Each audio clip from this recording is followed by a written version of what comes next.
ఇది రణపాల మొక్క అండి.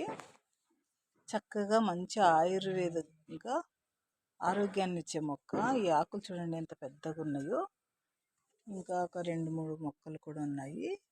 ఇదిగోండి ఇలాగ పెద్దగా వచ్చింది. చాలా ఒక్క ఆకు పడితే కూడా ఆకుకు ఒక 10 మొక్కల వరకు వస్తాయి.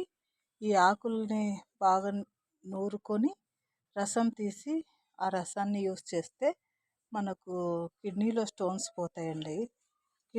కిడ్నీ సంబంధమైన అనారోగ్యానికి మంచి ఔషధగని ఈ మొక్క, రణపాల మొక్క. ఇది మీరు మొక్క వేసుకోవాలంటే నర్సరీలో కొనుక్కోవాల్సిన అవసరం లేదు. ఎవరింట్లో ఉన్న ఒక మొక్క ఉంటే ఇలాగ ఒక ఆకు ఇప్పించుకొని వెళ్ళి మీరు మట్టిలో పెట్టుకున్నా కూడా చక్కగా మొక్కలు అయితే వస్తాయి. చూసారా, ఇంత చిన్న ఆకు కింద పడింది.